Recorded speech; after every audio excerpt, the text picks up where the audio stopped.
It's time for another mailbag episode. CTAF radio calls, mandatory versus recommended. And cadetships, are they worth it? Plus, a few extra bits on the side. I'm going to discuss all this and more coming right up. So grab a coffee, strap in, and let's get into it. Good morning, 14, 95 Mellow, 7 POV with altitude.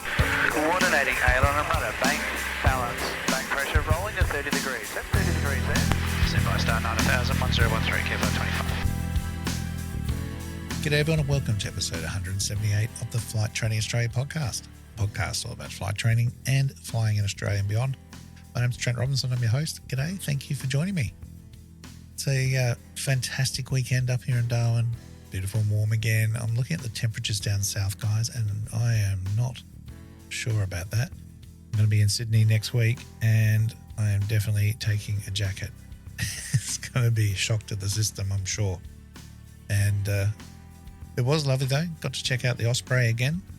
Thanks to the United States Marine Corps bringing across a Osprey to the Aviation Museum, which is a free opportunity for people to come and have a look and check out that incredible aircraft.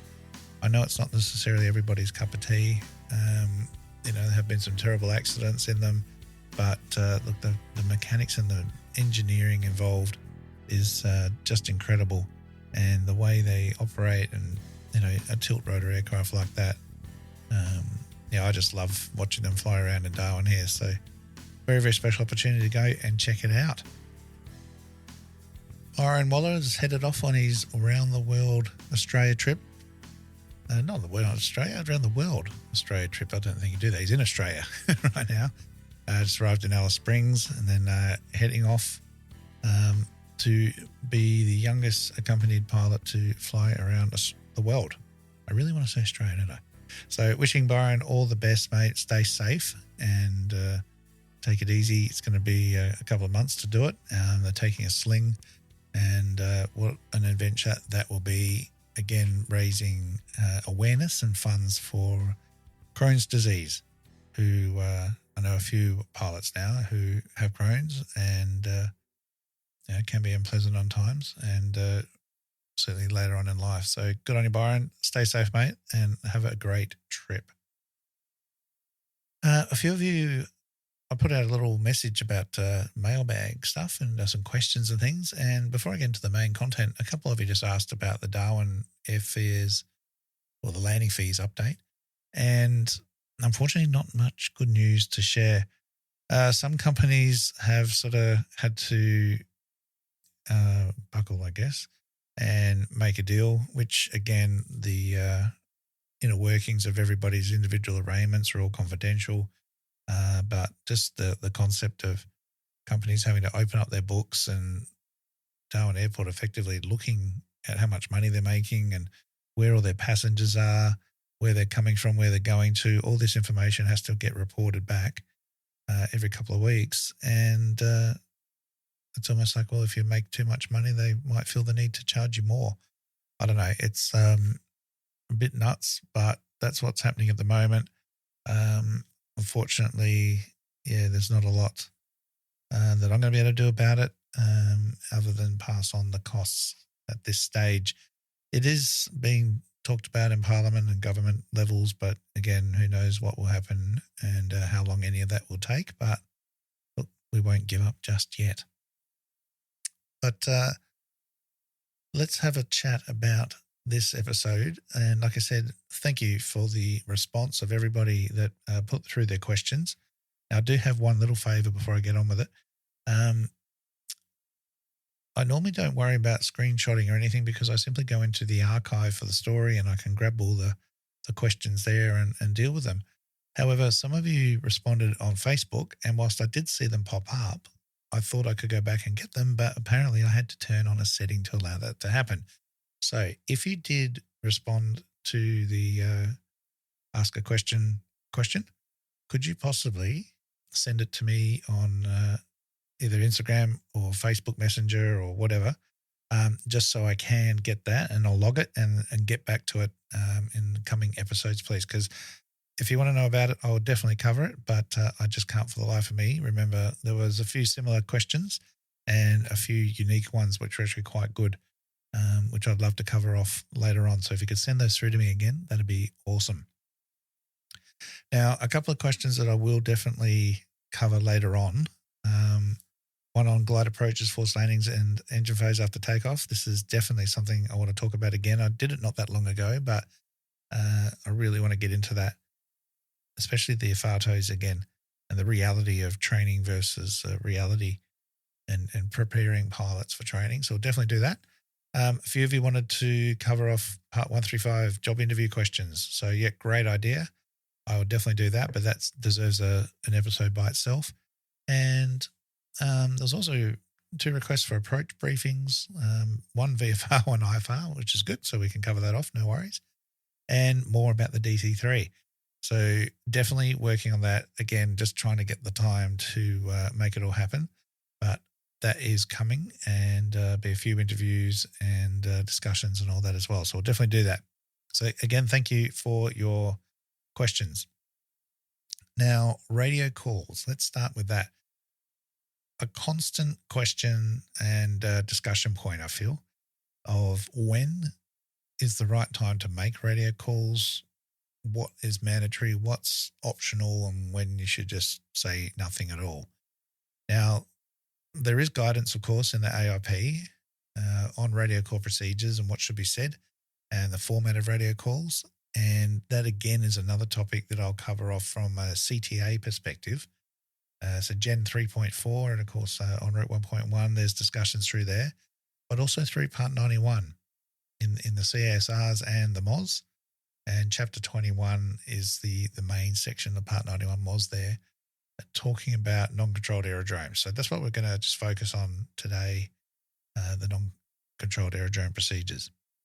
Now, I think the main problem of all this is, whilst there's guidance here, it's non-prescriptive for the different scenarios, which I guess it kind of has to be because there's so many different scenarios. But the guidance is to make radio calls as per table 21.04, non-controlled aerodrome broadcast. And the table has one item in it, so I don't know why they just make it a paragraph. But the situation says, when the pilot in command considers it reasonably necessary to broadcast to avoid the risk of a collision with another aircraft. So that's the guidance.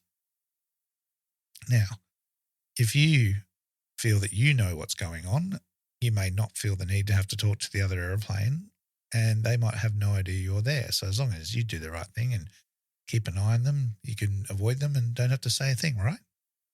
Well, again, not a scenario that I would agree with, but these are the sort of things that are going on. I've mentioned this before, where I've been on the ground an aerodrome taxiing, and then an aeroplane just came across us on final because we were pointing in a different direction at the time and appeared out of nowhere. And they reckon they had everything under control from their side.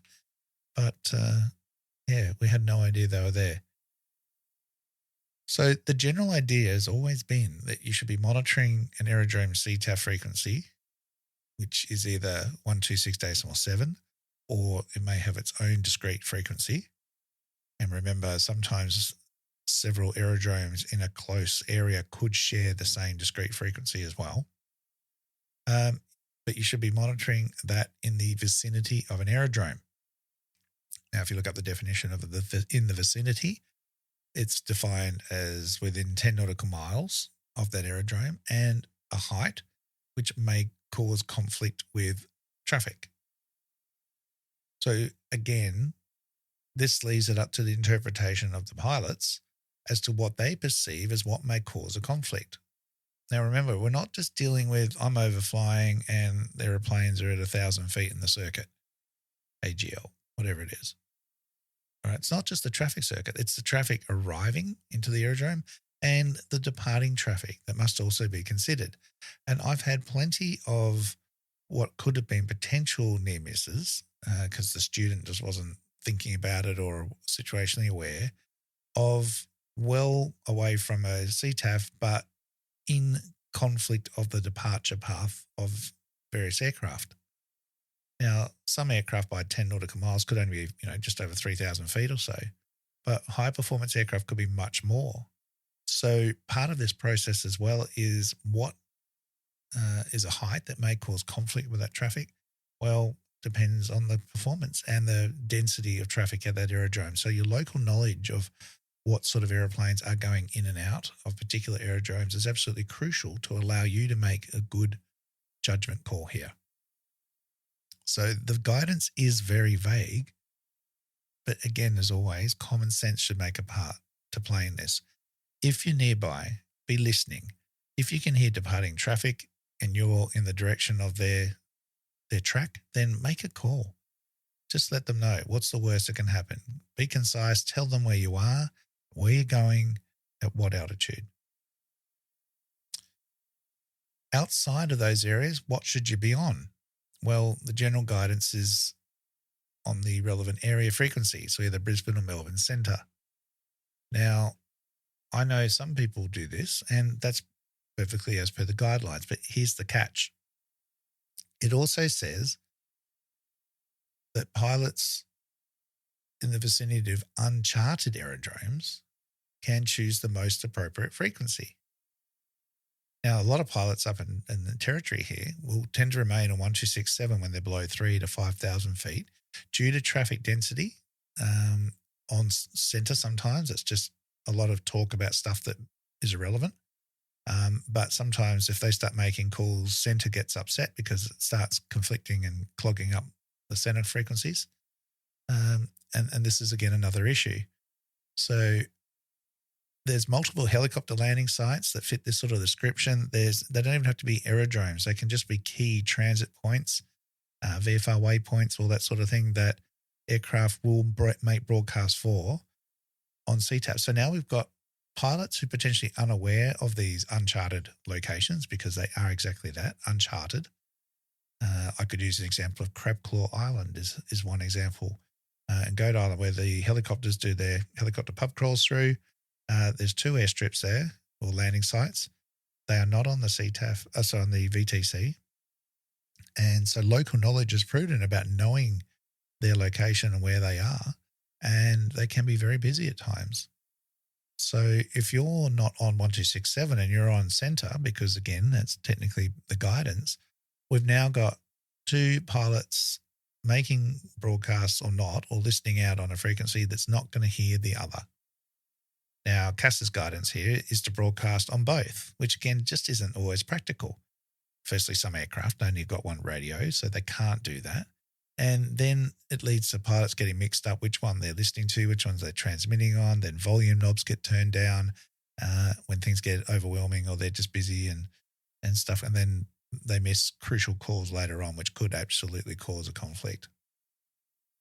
So it can make 1267 very busy at times, and got to be careful of that. So what do you say? What's too much and what's too little? Well, my guidance is this.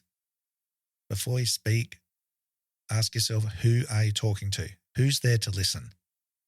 I've flown so many times with plenty of pilots who constantly prioritize making a radio call to no one in the circuit over a go-around with full power.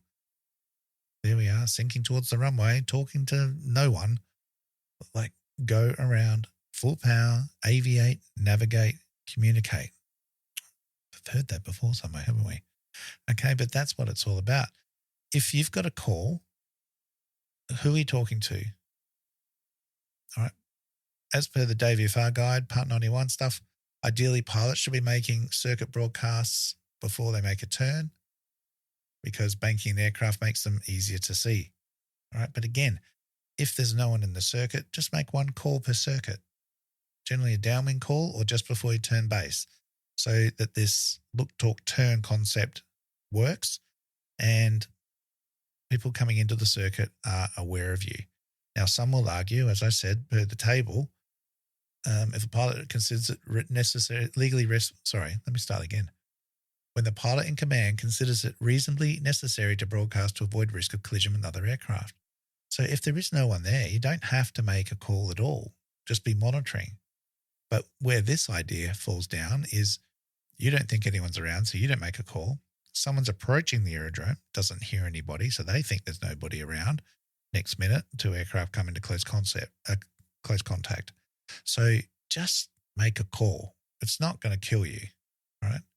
It's almost like this you're so cool if you don't make a call idea. I don't know what it is. All right. But just make a radio call. Just one. No one's going around. Just make one.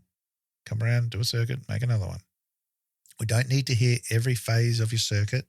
We don't need to hear one every single leg, every single turn, right? You're just cluttering up the radio, blocking people from talking. And remember, it's not just the aerodrome that you're operating at. The CTAF frequency can broadcast all over a very large area. And of course, VHF being line of sight, the higher you are, the more range you're going to have. So the more you're going to be picking up. And the higher you are, you're going to be getting all the over transmissions and the squelch and squeaking sounds. And, again, then going to lead you to either turn it off or turn it down and miss things later. So whatever calls you need to do to minimize traffic conflict using standard phrases and be specific about where you are. So don't just say downwind if you're not.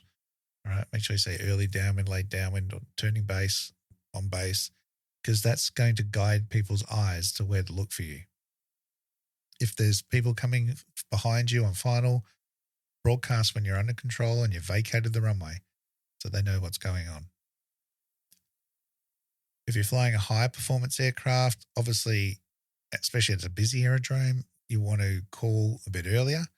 Again, so I'm not a big fan of the whole 10-mile thing because 10 miles could be over in 3 to 7 minutes, depending on who you are. Whereas everyone calls about 10 minutes out, it all makes a lot more sense. And I think it makes it easier for people to track where everybody is and how it might affect them.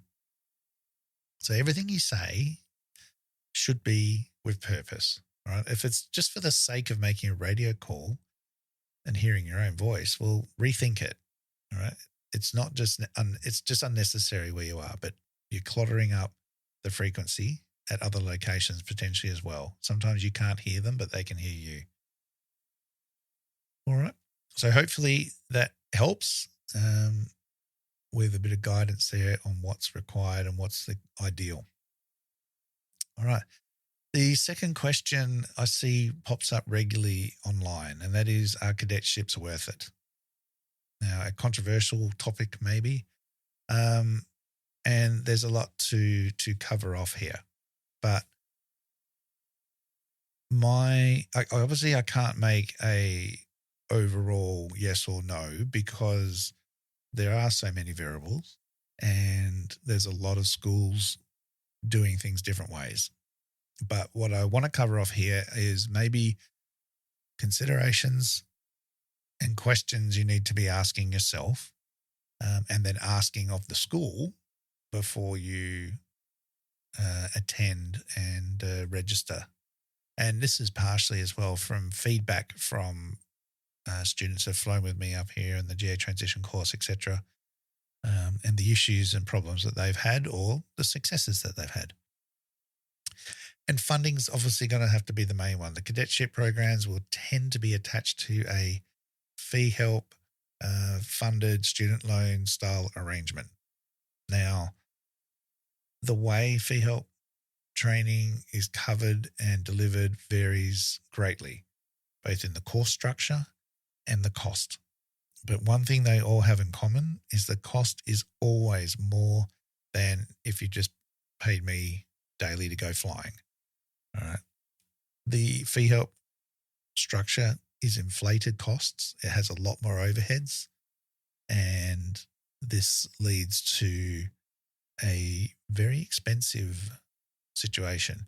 It's often the course fees, if you look at it, anywhere from 20 to 40% higher than if you just went to a regular flight school and paid as you went.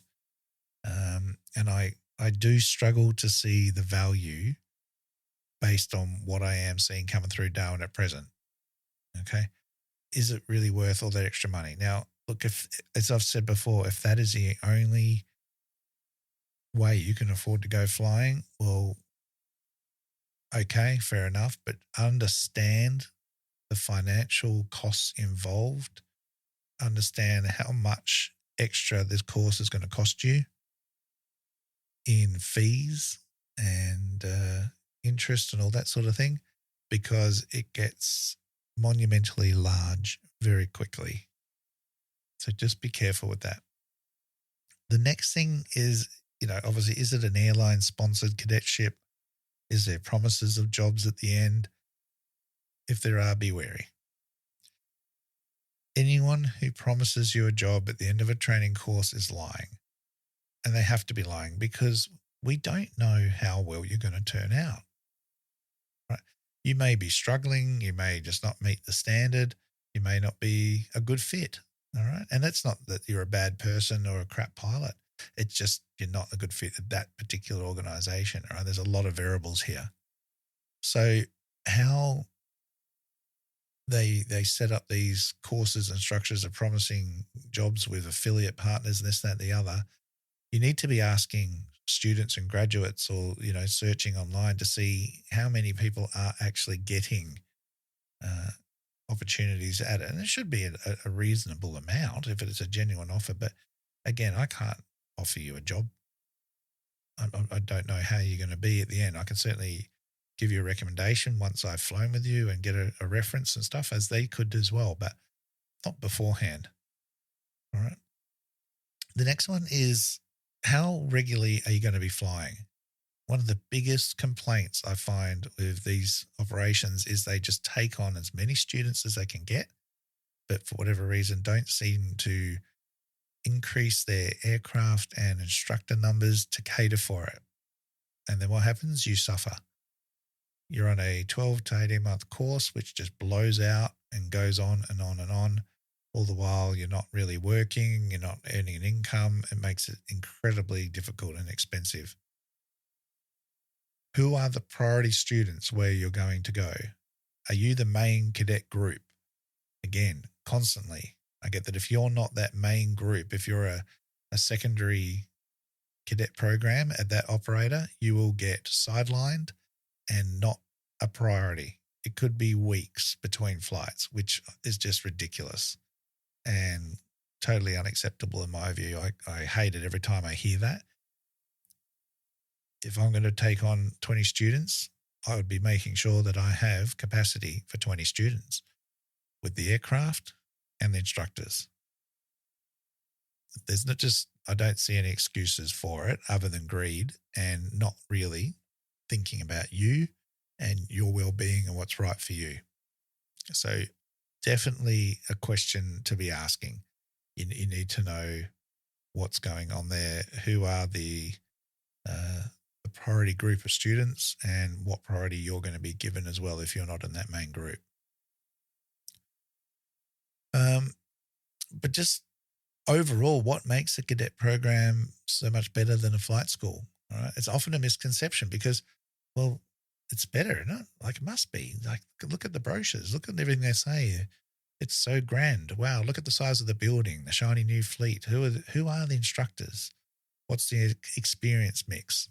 Again, totally okay to fly with grade 3s. No problem with that. As long as there's senior instructors who you get to fly with and keep an eye on things and mentor and guide. All right. But it's not always bigger is better. All right. Be very mindful of the sausage factory mentality, that if you are just someone who's got to be put in and spat out the other end, then yes, okay, they're giving you a loan and it's the only way you can afford to do it. But what if you just waited and worked a little bit harder and saved up a bit more? All right. There are options. You don't have to necessarily do it all there. You can move to another school later on. Try and pick the best quality training with the best delivery that is in your area that you can afford. All right. But ask questions and remember that you do have rights. And if things aren't going well, you do have the option to move. It's not always easy. It can be a little bit stressful. And I have done an episode on that exact topic as well.